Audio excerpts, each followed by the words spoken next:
And what has it done? Well, I say that this movie is a propaganda movie. Kashmir files एक propaganda है और Bengal files trailer की screening रोकी जाती है। फिल्म द बंगाल फाइल्स के ट्रेलर लॉन्च के दौरान हंगामा। कह रहे नहीं, आप नहीं दिखा सकते। फिर इसको रोकने के लिए प्रोटेस्ट भी होते हैं। आखिर डर किस बात का है, ममता बनर्जी या टीएमसी को? इसी मुद्दे पर बात करने के लिए आज हमारे साथ मौमिता जी हैं, जो कोलकाता में रहती हैं और एक प्रोफेसर हैं। डॉक्टर मौमिता सेनगुप्ता, आपका बहुत बहुत स्वागत है कि आपने आज बहुत शॉर्ट नोटिस पे हमारे इस पॉडकास्ट में ज्वाइन करने के लिए हमें समय दिया। आपका बहुत बहुत स्वागत है। साक्षी, मेनी थैंक्स। आपने आज मुझे ये मौका देके मेरा ऑनर बढ़ाया है और I am very very proud to be here. The pleasure is all ours. तो आज हम बंगाल फाइल्स पे ही डिस्कस करेंगे कि अगर किसी ने एफर्ट, एक मेन स्ट्रीम फिल्म मेकर ने एफर्ट किया है उसे बड़े पर्दे पर लाने का, तो बंगाल फाइल्स को इतनी रेजिस्टेंस बंगाल में क्यों देखने को मिल रही है? देखिए, अगर मैं आपसे ये कहूँ, शायद आपको ये बात बहुत अजीब लगे कि till I didn't come to Bengal, that is in 2005 when I settled in Kolkata, before which I had lived in various cities like Delhi and Mumbai and Bangalore, and my education was completely in Delhi. I did not know about Direct Action Day. No part of the school and college history at that point of time has covered Direct Action Day, whether it's the 1980s or the 1970s, in fact, ever. Direct Action Day has been completely buried. उसको एकदम ढक दिया गया है, छुपा दिया गया है।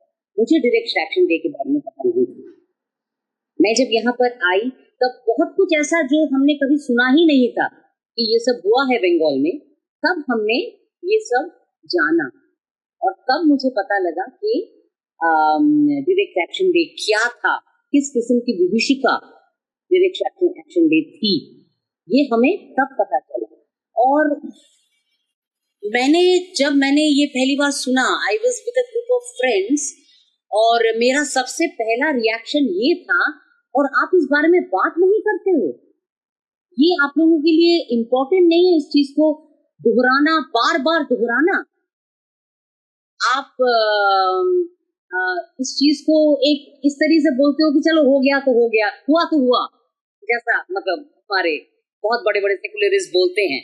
तो उन्होंने जो रिएक्शन मुझे दिया, तो मुझे वही लगा कि अगर हम ये बात करें तो सेकुलरिज्म इज इन डेंजर। तो इसलिए ये बात करना शायद ठीक नहीं, जो हो गया हो गया। हम अब यहाँ पर एक बंगाल में एक बात कही जाती है कि एट ब्रिंते दुई कुसुम, which means that the Muslims of Bangladesh and the Hindus of West Bengal, you know, they are like two flowers in the same pot. That kind of thing, you know, and that is our culture, and our culture is extremely syncretic. And all that, I mean, it was like, okay, I mean, blah, blah, blah, blah, blah. And this was 2006, when the full force of whatever was going on in Bengal and what came by later. I mean, ममता आने के बाद conditions और ज्यादा खराब हुए हैं, लेकिन तब ऐसा नहीं था कि तब बिल्कुल भी नहीं थे, लेकिन ये बात थी कि उस वक्त तो बिल्कुल ही इस पर कोई बातचीत नहीं होती थी। Till Modi ji did not come in center, तब तक इस पर तो कोई बात ही नहीं, ये तो कुछ था ही नहीं, कुछ है ही नहीं। तो आप सोचो कि इतना ब्लडी एक हिस्ट्री, और वो बहुत बहुत ज्यादा ऐसा नहीं है कि 500 साल पहले हुआ था, वो 50 साल पहले ही हुआ था, और उसको ऐसे दबा दिया गया जैसे कि वो है ही नहीं, वो दफना दिया गया, सिर्फ इसलिए कि हम लोगों को ये दिखाना है कि हम सेक्युलर हैं और हम टॉलरेंट हैं। और इसके बारे में अगर कोई बात करता है तो वो बहुत इंटॉलरेंट है, वो कम्युनल है, वो पर्टिकुलरली मोदी जी के आ जाने के बाद वो चड्डी है, संघी है, संघी को चड्डी बोला जाता है यहाँ पर। इस किस्म की लैंग्वेज वो इस्तेमाल करते हैं, और बाकी मोदी जी के लिए जो जो इस्तेमाल करते हैं वो तो आप लोग जानते ही हैं। तो आप सोचो कि एज अ बंगाली हिंदू मुझे ये पता नहीं था till I didn't come here and talk to people.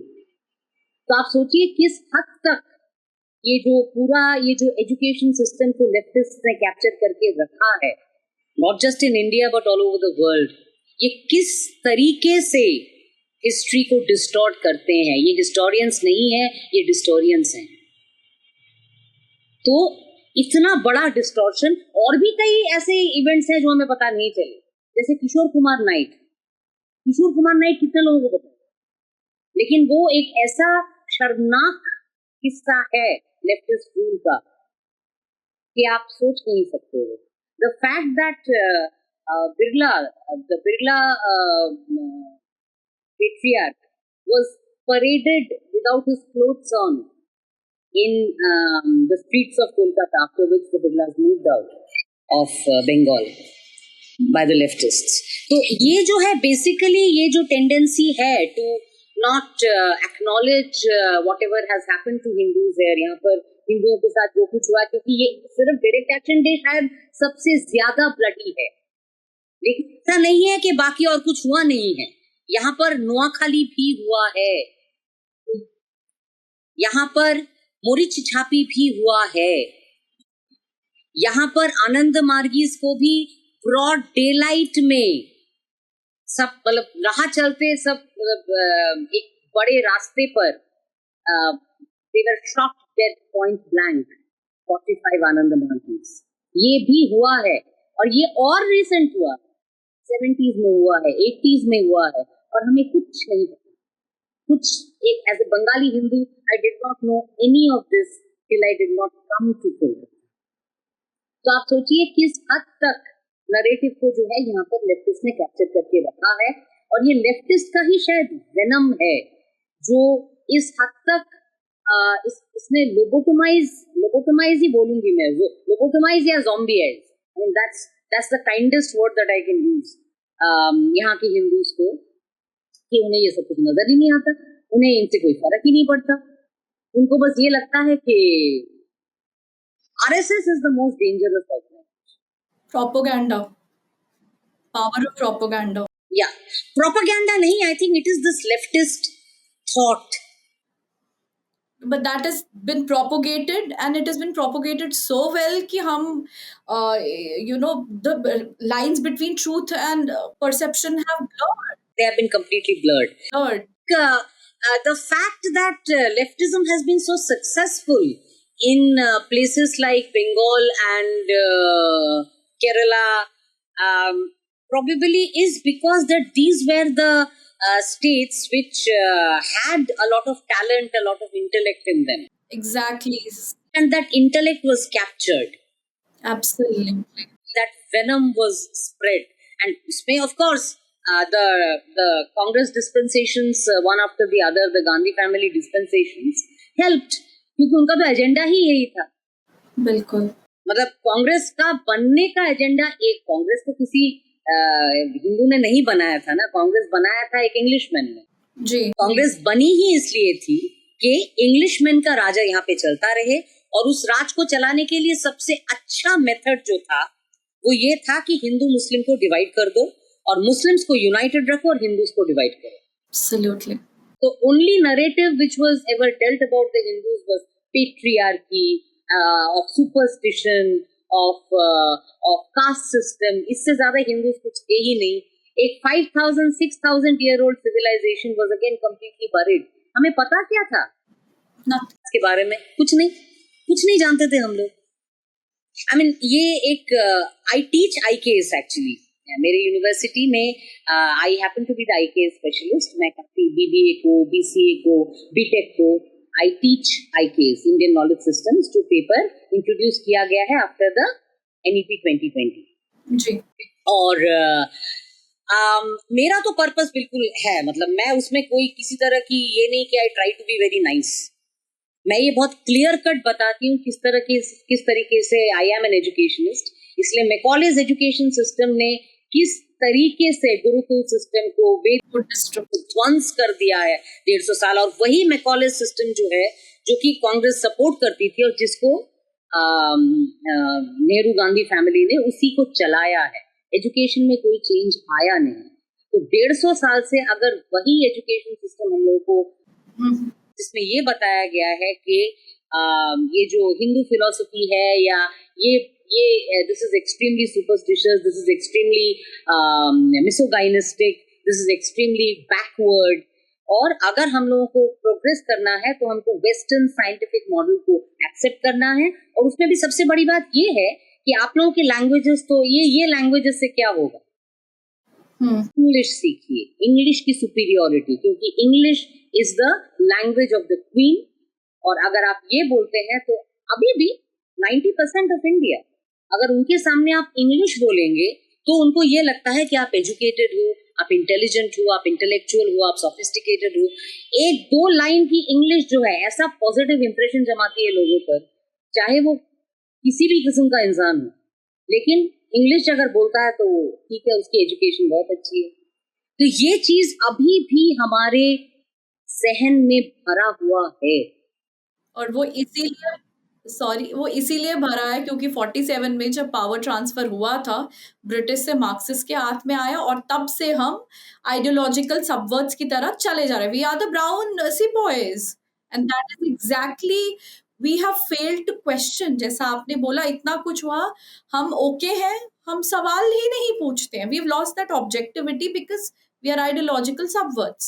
As I was saying, Sakshi ji, कि बंगाल में ये चीज और ज्यादा हुआ है, क्योंकि आप ये मानिए कि यहाँ पर तो है सिर्फ ब्रिटिश काम नहीं कर रहे थे ना, यहाँ पर कुछ हद तक the madrasa education was very very dominant, क्योंकि यहीं से एजुकेशन सिस्टम्स निकले हैं माइंड भी।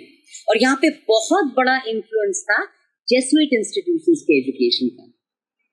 आप जितने भी देखिए, सेंट जेवियर्स है या लोरेटो है या ऑक्सोलियम है, ये सारे जो है ये शुरू यहाँ से हुए थे। And then of course there was Mother Teresa's organisation, Saint Francis organisation, ये सारे ऑर्गेनाइजेशंस का डोमिनेंट सेंटर बंगाल हुआ करता है। It was a seat of intellectualism. तो उन्होंने भी वो चीज को कन्वे किया, वेस्टर्न फॉर्मेट्स, वेस्टर्न आइडियोलॉजी को उन्होंने प्रोपेगेट किया, क्रिश्चियन ऑर्गेनाइज्ड रिलीजन, क्रिश्चियनिटी की आइडियोलॉजी को उन्होंने प्रोपेगेट किया।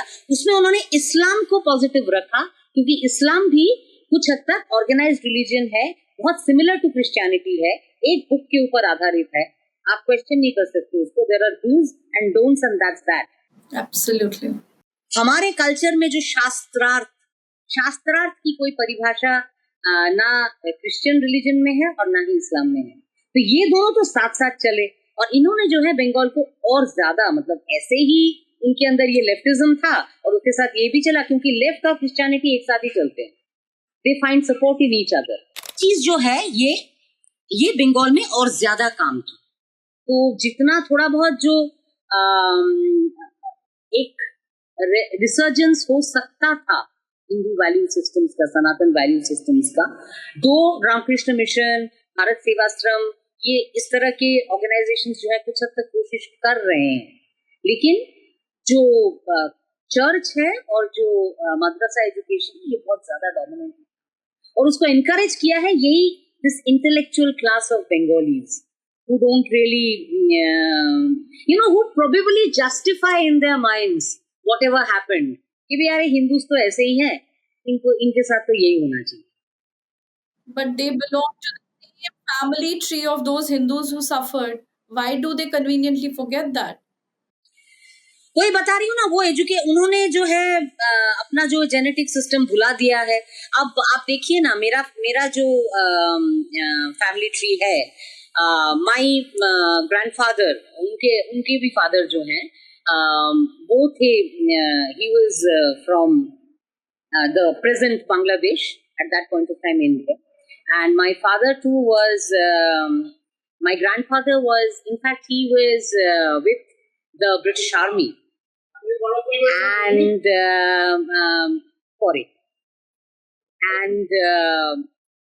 he was with the British Army, and he left the British Army when the British Army was asked to go to World War I. Mm-hmm. And I'm supposed to be for my country. all right, so I can't take this. So he was a lieutenant, a very bright career ahead of him, and he left and he decided to become a teacher.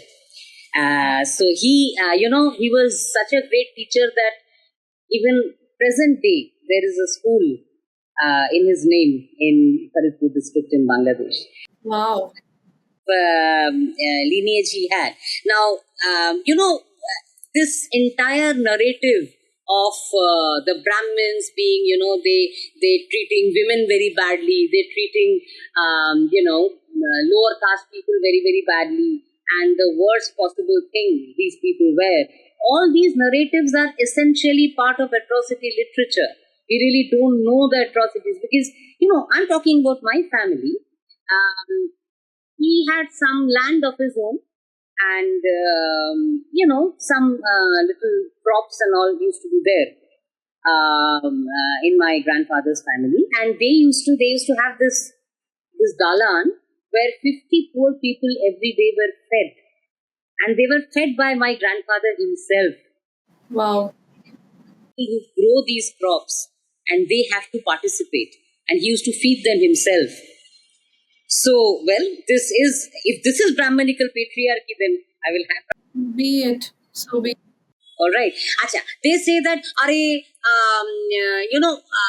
during IK's sessions, I kind of, try to make them understand, this narrative that has been going through.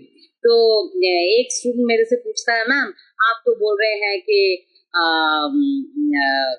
women were not treated very badly. तो ये हम तो जानते हैं सब Brahmins तो women को सती प्रथा में जला देते थे. मैंने कहा कि आपके भी तो ancestors होंगे. हाँ, आपने सुना है आपके घर में कि women को जला दिया जाता था? True. There were lots of people जहाँ पे मतलब women were जहाँ पे दादाजी नहीं रहे तो क्या दादी जी को जला दिया गया या उससे पहले जला दिया गया? आपने ये सुना है अपने घर में? कितने लोगों ने ये अपने घर में सुना है? Obviously none of them. तो मैंने कहा फिर आप ये बताइए कि आप लोग जो कह रहे हैं कि इतना कॉमन प्रैक्टिस था तो आप लोगों के घर में तो नहीं हुआ, फिर ये कॉमन प्रैक्टिस कहाँ से हो गया? कहाँ से हो गया? करेक्ट. हाँ, तो उनके पास जवाब नहीं होता इस बात का. तो मैंने कहा कि शायद टोटल पूरे बंगाल में 100 से ज्यादा ये नहीं हुआ होगा और वो भी तब जब they were in fear of being caught by the Islamists. Yes, there is a reason. Exactly, that is what they. क्यों हुआ था? वो तो मुगल इन्वेजन के बाद हुआ था, and that too to prevent themselves from necrophilia. So they are equating, but the way उन्होंने इसको नैरेटिव को स्पिन कर लिया ना अपनी कन्वीनियंस के हिसाब से, जौहर को बना दिया सती और हमने एक्सेप्ट भी कर लिया और क्वेश्चन नहीं कर रहे. 14 तब तक देश में कभी ये लोग कहते हैं हाँ मोदी जी ने ये नहीं किया, मोदी जी ने वो नहीं किया. मैंने कहा मोदी जी ने जो ये नैरेटिव पलटा है ना, हम आज बात कर रहे हैं मोदी जी 2014 में आए थे तो मेरे हिसाब से तो मोदी जी के 100 गुण माफ कि उन्होंने इस नैरेटिव को वो ले आए हैं कि आज हम इस पर बात कर रहे हैं. आज डायरेक्ट एक्शन डे पर एक फिल्म बन सकती है. Exactly. ये अगर 2014 में मोदी जी सेंटर में ना आए होते तो नहीं होता. Kashmir files, I am a Kashmiri Hindu. Kashmir files में जो ट्रक का सीन है, मेरी फैमिली वैसे ही वहां से भाग के आई है. किसी की हिम्मत नहीं हुई कि कोई बोल दे, कोई दिखा दे, और दिखाया गया तो उसको बोला गया प्रोपागेंडा. क्योंकि नहीं. तुम्हें गिरजा टिक्कू का नाम रेगुलर न्यूज़पेपर्स में आता रहता है, वो झूठ है. मैं बोल रही हूँ कि आई एम अ जेनोसाइड सर्वाइवर. मैं वैसे ही 19 जनवरी 1990 को वहां से भागी हूँ. I am a living example right in front of you, but they still tell me on my face कि आप झूठ बोल रहे हो. इतनी हिम्मत है इन लोगों में. ये हिम्मत वो 150 साल के मैकॉले सिस्टम ने इन लोगों को दी है. एंड ऑर्गेनाइज्ड नैरेटिव बिल्डिंग जो हमें अभी भी we have to pull up our socks. और हम तो बहुत ऑफेंसिव, मतलब हम तो बहुत डिफेंसिव है. नैरेटिव आता है उसके बाद हम उसको सही या गलत ठहराने में लगते हैं. मैं एक और एग्जांपल आपको देती हूँ हमारी क्लास का. मैं उनको बता रही थी कि एक ये तो हमेशा आयुर्वेद या होम्योपैथी इस तरह की किसी भी चीज को, तो homeopathy is not Indian, homeopathy is जी. बिकॉज इंडिया में ये पॉपुलर है और आयुर्वेद पॉपुलर है, इसको सुपरस्टिशन बता के छोड़ देते हैं. most of the education system of modern science. तो मैंने कहा कि इधर तो छोड़ देते हैं, लेकिन 4 साल पहले इन लोगों ने हल्दी, नीम और अर्जुन को पेटेंट करने का प्रयास किया। वो अटेम्प्ट इंडियन गवर्नमेंट ने नहीं होने दिया, लेकिन प्रयास हुआ था। उतना ही नहीं, क्यों हुआ था? सरप्राइजिंगली कि उन लोगों ने ये कहा था कि ये हमको कैंसर की मेडिसिन दे सकता है। मैंने ये बात क्लास में बोली, ये बात सच है, सबको पता है। You know, there was a automatic reaction. एक लड़की सामने बैठी हुई थी, she said what BS? I said, excuse me, you say this is BS? Yes ma'am, this is not possible. I said, are you a chemistry scholar? I hope that you know the kind of substances which make up these materials, and on that basis you are saying this. But well, you know, she said, no ma'am. Do you know anything? She said no. And on what basis are you saying this is BS? So, ma'am, but we have been told. I said, you have been told. You have been trained.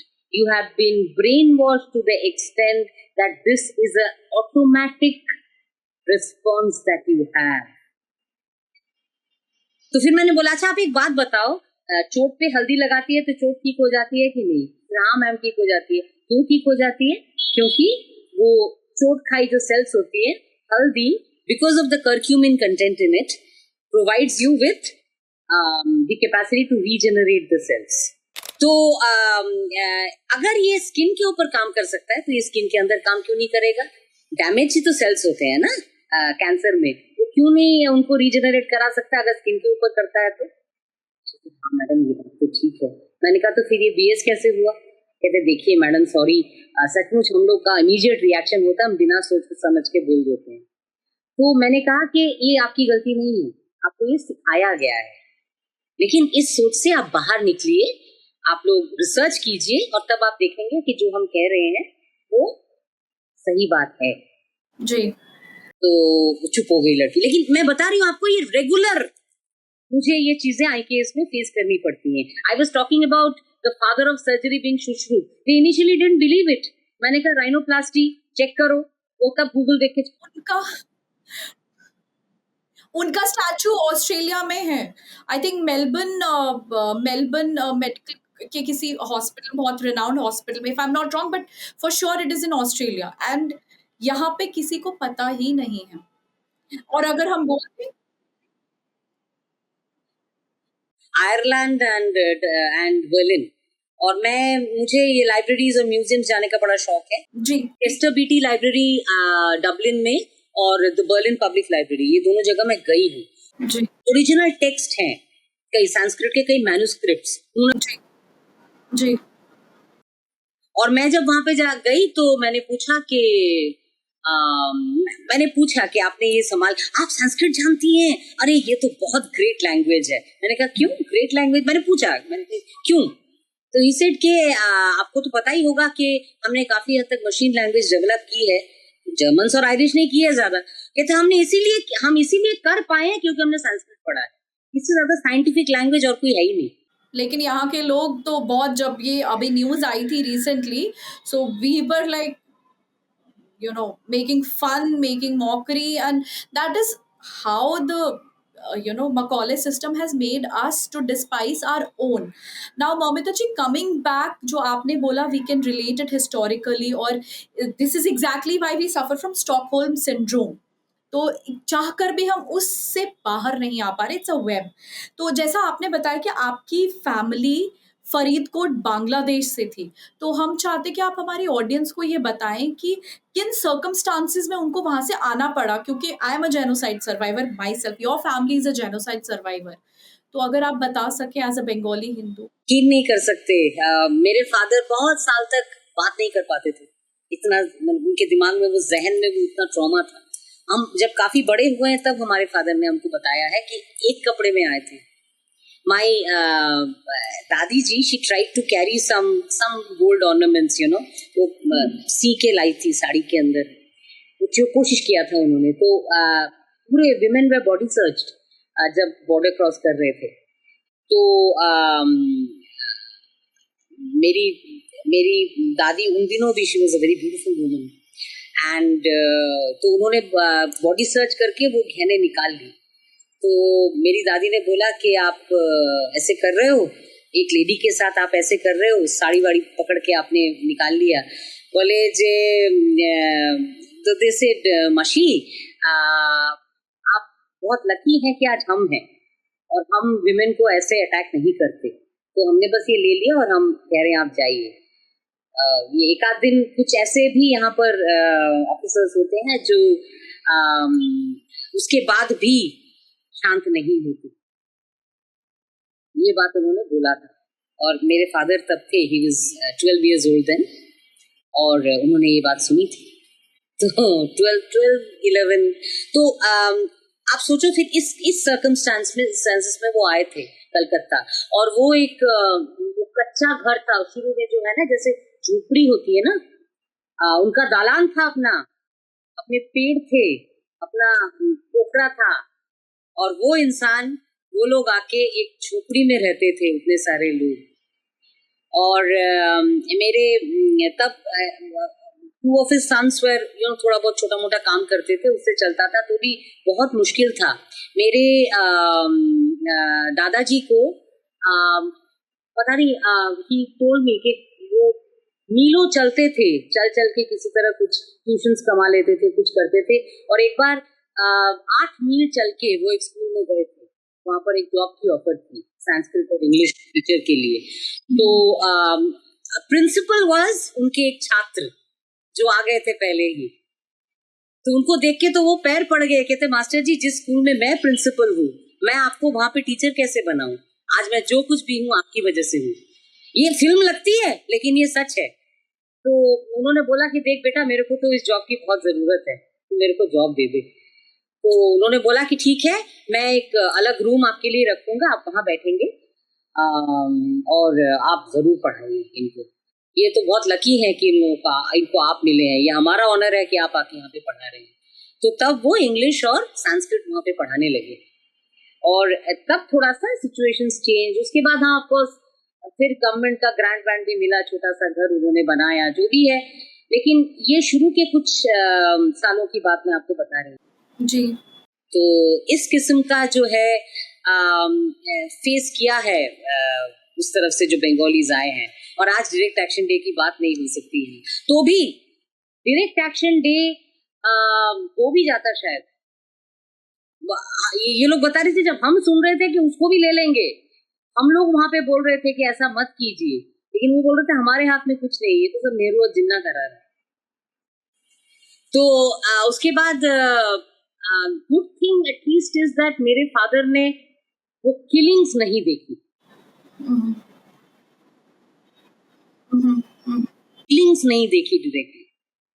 और मेरे जो ताया थे, he was young, उन्होंने देखी थी, क्योंकि वो पहले ही आ गए थे, वो यहाँ जॉब करते थे, छोटी सी जॉब करते थे, लेकिन जॉब थी, तो उन्होंने देखी थी। और मैं आपको ये बता रही हूँ कि वो till his death he never talked about it, he couldn't.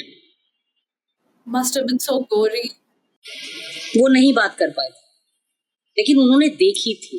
और उन्होंने कहा एक बात बस, उन्होंने हम लोगों को, अब तो बहुत तक छोटे थे समय, मतलब मेरे फादर ने बोला है कि उनके भाई ने उनको बताया था कि सड़कों का रंग जो है वो लाल हो गया था, the streets were red with blood। ये एक बार उन्होंने बोला था। वो चोट लग गई थी किसी को, तो वो कोई रोने लग गया था, मेरे फादर भी रोने लग गए, उसको देख के कितनी चोट लगी है, तो उन्होंने ये बोला था तू ये खून देख के रो रहा है, तूने खून देखा नहीं है, मैंने देखा है। और वो ले भी लेते, वो कलकत्ता ले लेते, वो पूरा बंगाल ले लेते, बस श्यामा प्रसाद मुखर्जी और गोपाल पाठक, गोपाल मुखर्जी थे, वो गोपाल मुखर्जी थे। और उनको पाठा इसलिए बोला जाता था कि वो झटका मीट काटते थे, क्योंकि उस वक्त भी ये शुरू हुआ था यहाँ पर कि हलाल खाइए, हलाल ज्यादा टेस्टी है, हलाल खाइए। और ब्रिटिश भी इस बात को इनकरेज करते थे कि हाँ हलाल मीट इज वेरी टेस्टी, हाँ तो आप ये खाइए। लेकिन ये एक छोटा, बहुत छोटा सेक्शन था जिन्होंने बोला था कि नहीं, हम हलाल नहीं खाएंगे। और गोपाल मुखर्जी वो झटका मीट काटते थे, इस वजह से वो कसाई इस सेंस में थे। उन्होंने प्रोफेशन चूज किया था क्योंकि वो ये चाहते थे कि हिंदुओं को हलाल ना खिलाया जाए। और वो कनेक्ट किए थे श्यामा प्रसाद मुखर्जी के साथ कि हम क्या करें। श्यामा प्रसाद मुखर्जी ने बोला था अब तो ईंट का जवाब पत्थर से देना पड़ेगा, क्या आप में हिम्मत है, आप जोड़ सकते हैं लोगों को? और उन्होंने बोला था हाँ मैं जोड़ लूंगा, कर लेगा, जो कुछ हो जाए, जान चली जाए कोई बात नहीं, लड़ते हुए मरेंगे। बस ये जज्बा था जिसने आज हम इंडिया में बैठ के इतनी बड़ी बड़ी बातें हम कर पा रहे हैं। नहीं तो ये पाकिस्तान होता, बांग्लादेश होता, और हम कहाँ होते ये तो पता नहीं। ये बात है। और द फैक्ट दैट इस फिल्म को अपोज किया जा रहा है बाय हिंदूज, मतलब मुझे नहीं पता साक्षी कि मैं उन हिंदूज को क्या कहूं, किस लैंग्वेज में मैं उनको मतलब वही बात है ना, पब्लिक फोरम में तो हम गलत लैंग्वेज यूज नहीं कर सकते, लेकिन दिल से कसक उठती है कि आप लोग क्या हो, आप ये भूल गए सिर्फ बेनिफिट्स के लिए। सच बताऊं, जो यहाँ पे सपोर्ट करते हैं इस पूरे पॉलिटिकल सिस्टम को, वो सिर्फ इसी वजह से करते हैं कि उससे बेनिफिट लेते हैं। लेफ्टिस्ट ने इंश्योर किया कि यहाँ पर इंडस्ट्री निकल जाए, यहाँ पर मल्टीनेशनल्स भी ना रहे। तो politics is a job here, it's industry here. 30% of Bengal actually is earning from the political system. 30% उससे अर्न कर रहा है, 30% अर्न कर रहा है ये जो ये पूजा फेस्टिवल्स वगैरह होते हैं ना, ये पूजा जो है ये भक्ति के लिए नहीं होती, यहाँ पर इकोनॉमिक्स, क्योंकि ये बिजनेस है। और उस पूजा, जो भी पूजाएं होती है उसमें ये होता है कि वो पूरा जो एक क्लब सिस्टम यहाँ पर है वो उसको चलाता है, और उनको काफी पैसा मिलता है उससे। वो लोगों को तो थोड़ा बहुत खिला विला के वो कुछ कर देते हैं, क्योंकि यहाँ पर वही है, उन लोगों को थोड़ा सा खिचड़ी मिल जाए, थोड़ा सा बिरयानी मिल जाए, वो उसमें खुश, ठीक है। और उसके बाद वो पूरा पैसा जो है वो जाता है on drinks and on their, उनकी अपनी एड के लिए। ये बिल्कुल सच्चाई है। जैसा कि आपने अभी गोपाल मुखर्जी के बारे में बताया, आई मीन 80 इयर्स के बाद विवेक अग्निहोत्री जी उनका बस्ट इनॉग्रेट करने के लिए कोलकाता पहुंचे। पहले तो उनको उस पे रेजिस्टेंस मिली, और उसके बाद उनके ग्रैंडसन ने आके बोला कि ही वाज नॉट अ कसाई, आई मीन ये कम्युनल टेंशन नहीं। हिस्टोरिकली जो चीजें रिकॉर्ड हुई हैं, तो उन्हें डिनाई करना, और मतलब ये सब क्या है? मतलब आप सोच नहीं सकते कि ये पॉलिटिकल सिस्टम क्या कर सकता है। ये उसको डायरेक्ट ये बोला गया होगा आपकी घर की लेडीज को रेप करेंगे, बिल्कुल ऐसे ही बोला गया होगा, उससे कम कुछ नहीं। यहाँ पर थ्रेट जो है वो उससे कम नहीं। ये भी नहीं कहा जाता कि चल भाई तुझे मार देंगे या तुझे पीट देंगे, तेरी औरत को उठा लेंगे। क्योंकि वही ना, ये जो इन्फ्लुएंस है ये तो इस्लामिक है, इस्लामिक जो इन्वेजन का तरीका ही ये था जी। सेम पैटर्न हमने कश्मीर में देखा, जब उन्होंने बोला हमें कश्मीर चाहिए without the Kashmiri man but with the Kashmiri women. रलिफ गलिफ सलिफ। साक्षी मैं बता रही हूँ, यहाँ पे और 10 साल अगर ये डिस्पेंसेशन रहा, कोई चेंज नहीं आया, तो रलिफ चलिफ गलिफ यहाँ होके रहेगा। यहाँ के बॉर्डर एरियाज में ऑलरेडी हो चुका है। अब ये SIR करने की जो प्रयास कर रहे हैं जी, हो सकता है उससे कोई फायदा हो, अभी भी मुझे नहीं पता। क्योंकि अगर हिंदू यूनाइट नहीं होंगे, अगर वो ठीक है, ऐसा नहीं है कि सब हिंदू वोट करते हैं, इनको तो एक्चुअली 30% वोट सीधा मिल जाता है, और 10% हिंदूज इनको चाहिए, दैट्स इट, वही वोट इनको मिलता है। बाकी लोग वोट ही नहीं करते, क्योंकि उनको ये बोल दिया जाता है वोट करने जाओगे। अगेन उनका थ्रेट सबसे पहला जो होता है वो घर की औरतों, घर की बेटियों का रेप, और वही सबसे ज्यादा जो है ना इंसान को डराता है। एग्जैक्टली। मार देगा मेरे को, मार दे, लेकिन वो बोलेंगे तुझे नहीं मारेंगे, तेरे सामने उन लोगों को रेप करेंगे, ये है। और घर जला देंगे, ये भी नहीं, घर जलाएंगे उसके सामने रेप करेंगे। सबसे बड़ा इनका जो है, इनका हथियार ही रेप है। और इसको बंद करने का सिर्फ एक उपाय है, सारे हिंदूज अगर एक साथ आ जाए, एक आवाज में बात करें, सब मिलके एक साथ वोट देने जाए, सब लोगों के पास कुछ ना कुछ हो, छुरा हो, कराटी हो, जो भी हो उनके पास हो, तो ये फाइट वो जीत सकते हैं, ऐसी बात नहीं है। क्योंकि ये जो पॉलिटिकल जो गुंडे होते हैं और ये जो मुस्लिम गुंडे होते हैं, ये डरपोक होते हैं। इन लोगों को थोड़ा सा आप इनके सामने खड़े हो जाओ ना, यूनाइटेड फोर्स लेके, तब ये डर जाते हैं। दैट इज वाई ये लोग स्ट्रीट स्ट्रेंथ दिखाते हैं ना, हमें हमारी परसेप्शन वॉर जीतने के लिए।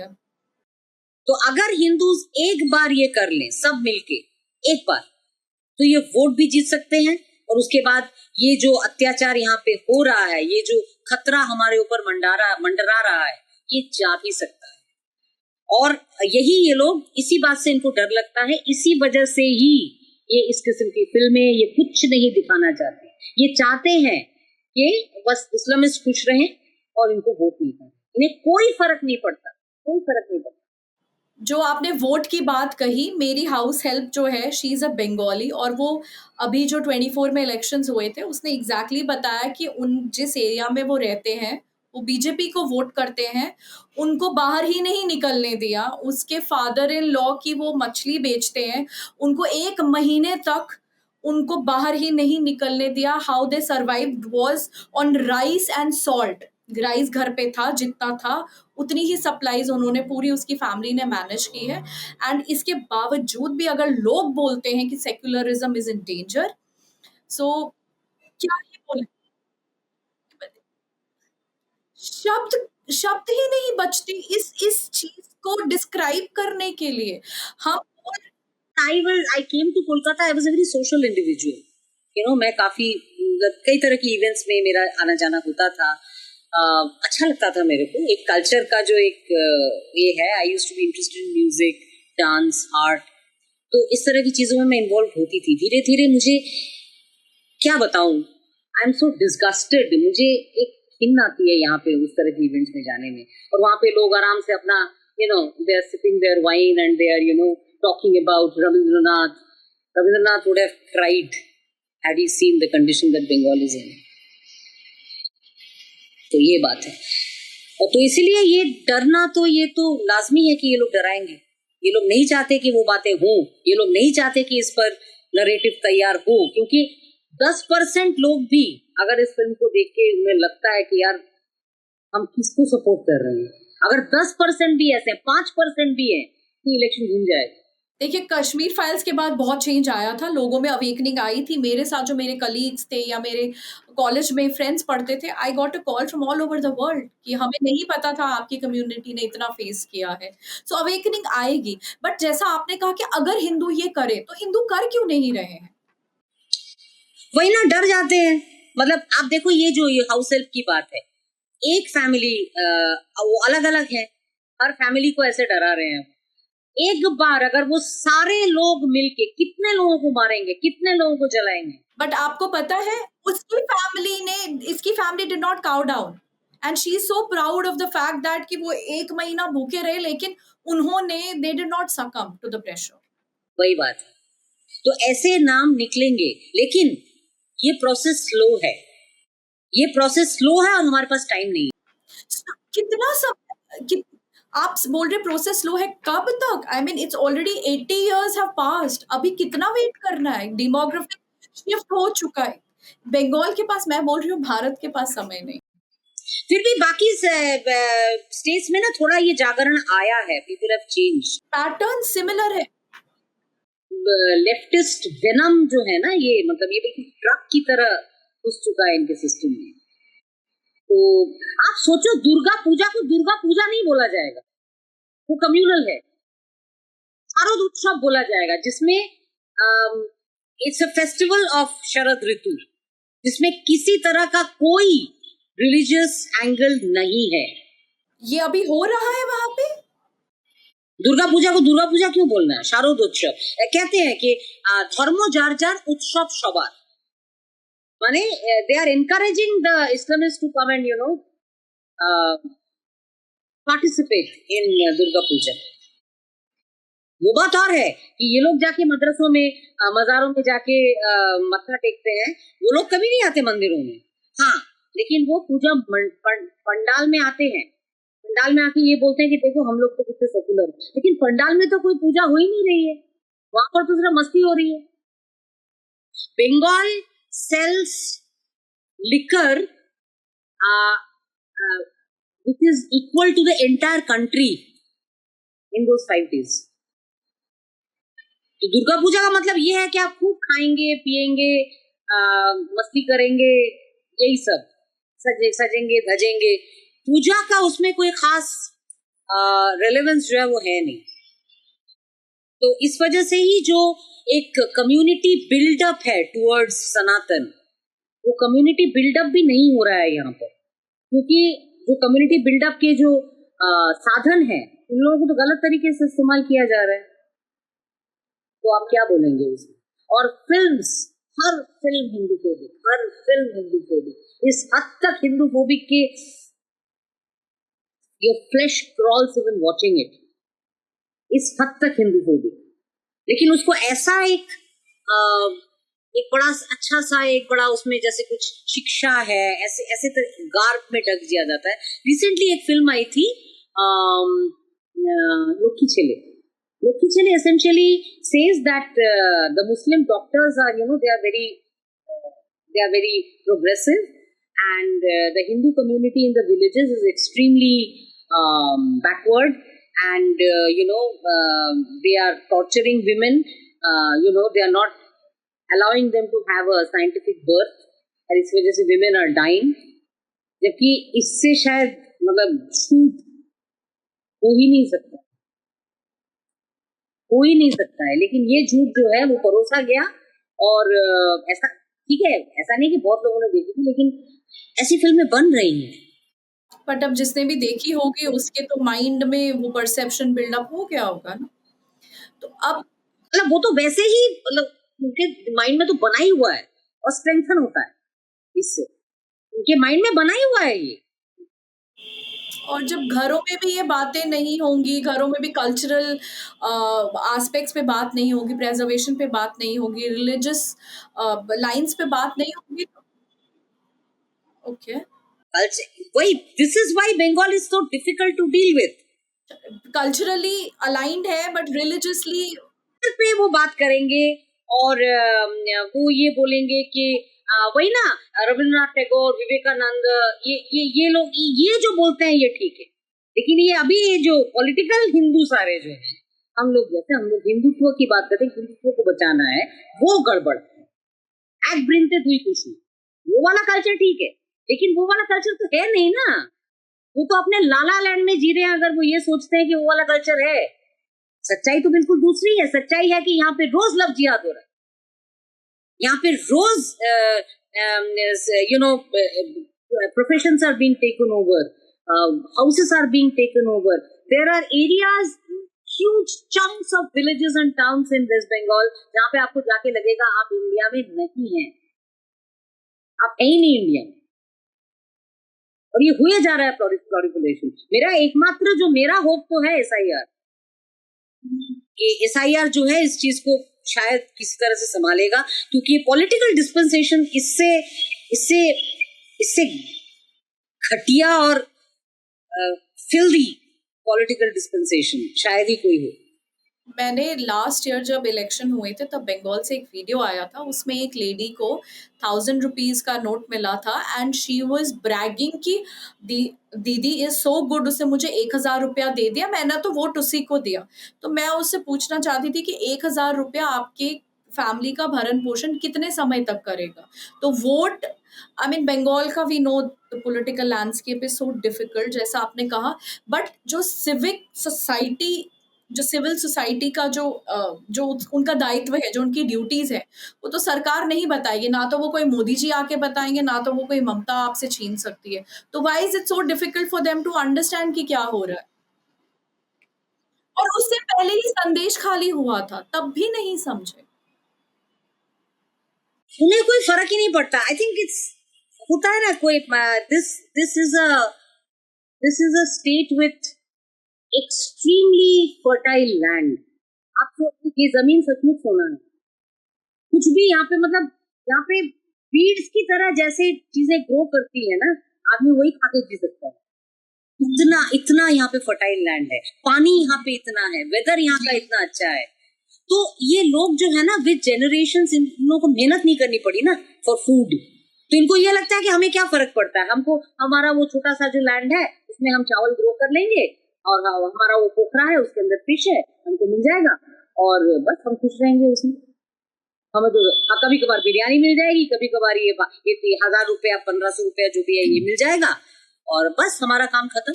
तो दिस इज द थिंग। तो एक इन्हें जो है ये बहुत कंफर्टेबल है और यहाँ पे जॉब्स है नहीं तो उसका कोई फर्क, वो लोग बाहर चले जाते हैं सब। यहाँ पर आप सोचो जादवपुर यूनिवर्सिटी जैसी जगह में इंजीनियरिंग की सीट्स फुल नहीं होती, जादवपुर यूनिवर्सिटी जैसी जगह में, क्योंकि यहाँ पे बच्चे रहना ही नहीं चाहते, उनको पता है कि यहाँ पर कुछ है नहीं। और ये जो पेरेंट्स जो हैं वो पॉलिटिकल ये बुलिज्म में नहीं डालना चाहते अपने बच्चों को, वो कहते हैं आप जाओ, चले जाओ यहाँ से। जो भी जिसमें थोड़ी सी भी क्षमता है वो यहाँ पे रहता नहीं है।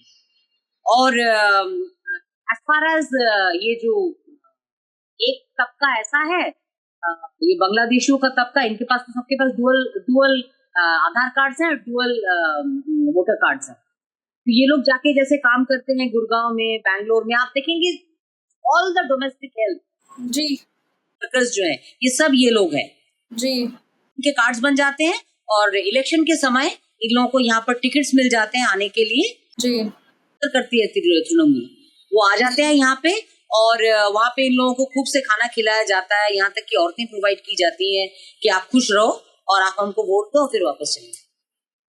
ये है सारा। आप जो ये इनसाइड स्टोरी बता रही हैं, it is very scary actually. जो आप वहाँ रहती हैं, आप बंगाल को हमसे ज़्यादा बेहतर जानती हैं। हम तो सिर्फ वो देखते हैं जो न्यूज़ में देखते हैं या अपने सोर्सेज से बात करते हैं, बट आप वहाँ every day you have to go through so much, it's really scary. But मैं बंगाल फाइल्स जो मूवी है स्पेसिफिकली उसके बारे में ये पूछना चाहूँगी। ये अभी फासिज्म का रोना रोती है सरकार वहाँ की। अब बंगाल फाइल्स एक सब मूवी ही तो है, अगर उन्हें अच्छी नहीं लग रही, जैसे सुप्रीम कोर्ट ने बोला था मत देखिए, तो प्रॉब्लम क्या है? प्रॉब्लम उनको डर है ना कि ये फिल्म जो है हिंदुओं में थोड़ा सा जागरण ले आएगी, और थोड़ा सा भी जागरण ले आएगी, मैं कह रही हूँ ना 10% वोट इधर से उधर हो गया हिंदुओं का तो ये नहीं जीतेगी। और है नहीं, इसका हिंदुओं का वोट बैंक जो है ना धीरे धीरे खिसक रहा है, क्योंकि कुछ लोग जो थे ना जो पहले बहुत इसका गाना गाते थे, तो अब इनको ये लग रहा, उनका भी जो है ना ग्रेजुअली उनकी पीठ जो है ना वो दीवार पे जाके लग रही है, तो उन्हें भी लग रहा है कि नहीं ये बहुत ज्यादा हो रहा है यहाँ पे, इट्स टू मच। आप सोचो 27% ओबीसी रिजर्वेशन इसने पूरा एम कम्युनिटी को देके रखा हुआ था। देखा था मैंने जो पुलिस की रिक्रूटमेंट्स की लिस्ट आई थी, वो मैंने देखी थी, पूरी लिस्ट देखी थी मैंने। ओबीसी ये जो जितने भी मतलब थोड़े जो कांस्टेबल लेवल की जो जॉब्स हैं, सब कुछ everything she is giving them. तो कहीं ना कहीं ये जो है ये हर्ट तो कर रहा है ना, तो धीरे धीरे जो है एक तबका है जो इसको ये सब अच्छा नहीं लग रहा है।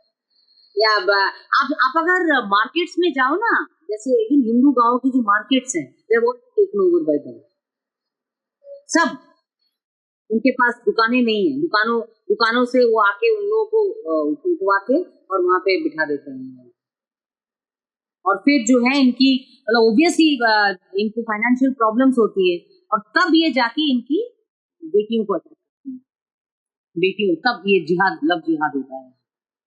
ओके, एक तबका है जिसे धीरे धीरे लग रहा है, तो थोड़ा सा इनसिक्योरिटी इनके अंदर भी आ रहा है कि things are not as rosy as they used to be. तो ये डर है इनको कि इस किस्म की फिल्म अगर आती है और लोगों को सच पता चलता है, तो एक थोड़ा मैं बताऊं ना 5 to 10% वोट अगर इसका घूमा तो ये नहीं जीती। ममिता जी, अब जैसा इस बंगाल फाइल्स को लेकर ही मैं ये पूछूं कि बहुत सारे एक्टर्स ने फ्लिप फ्लॉप किया, लेकिन actors like Mithun da and Victor Banerjee and Mithun da का son who was also acted in the movie, so they have been very vocal. लेकिन उनकी सुनेगा नहीं ना कोई। They are the ones who have already been marginalized because of their stance. उनको voice कहाँ मिलती है? हाँ, मिथुन दा इज फ्रॉम बीजेपी, तो मिथुन दा की बात, मिथुन दा का स्टेटस अलग है. Politically, he is much more in a better position than the others. But Not well ना, मिथुन दा पता नहीं कितना कर पाएंगे. He is somebody who has really worked very hard. He has tried his level best. क्योंकि he is one of the people जो he used to be a Naxal, तो उसको पता है कि लेफ्टिज्म होता क्या. oh, is it? वो ये मुझे नहीं पता था. मिथुन दा is from a very very मतलब एकदम बहुत ही ऑर्डिनरी फैमिली से थे. एंड ही वाज एक्चुअली मतलब उनका कुछ उनके पास करियर नहीं था, कुछ नहीं था. अगर आप उनकी हिस्ट्री देखें मिथुन दा की, ही वाज अ नक्सल. नक्सल थे ये मुझे नहीं पता. मृणाल सेन तो लेफ्टिस्ट, एकदम अबाउट लेफ्टिस्ट. तो वो इनको लाए थे मृगया बनाने के लिए. मृगया एसेंशियली वाज हाउ मतलब वहां पे भी यही दिखाया था कि जो आपका जो ट्राइबल्स हैं उनको ये जो कम्युनिटी है हमारी वो एक्सेप्ट नहीं करती. ठीक है, यही सब था मृगया में. ठीक है, और the British probably you know the so called people, English educated people are the better ones. Theme वही था, लेफ्टिस्ट थीम ही था. लेकिन he was a beautiful actor, no doubt about it. तो वहां से उनकी एंट्री होती है. और उसके बाद उसका जो टैलेंट है एसेंशियली वो पिक किया था उस वक्त film makers like Bappi Lahiri and all. They realised कि ये तो मतलब बहुत टैलेंटेड है. That is why he was taken to Bollywood. तो ये बात है. But he has always been somebody जो ड्रग्स से दूर रहे हैं, बॉलीवुड की जो बहुत ज्यादा जो चमक दमक है उससे थोड़ा दूर रहे हैं. तो दो of course you know Sridevi को लेके काफी अटकलें लगती हैं इनके साथ, जो भी है व्हाटएवर वो पर्सनल लाइफ थी. लेकिन ये है कि he has been somebody who has seen the seamy side of leftism. और इसीलिए he is very well equipped to talk about कि लेफ्टिज्म कैसे जो है ना लोबोटोमाइज कर देता है इंसान, जो है ना वो कुछ खत्म हो जाता है बिल्कुल. लेकिन उनकी सुनता कौन है? अब वहां पे तो बहुत कुछ मैट्रिक्स डायनामिक्स चेंज हो गया.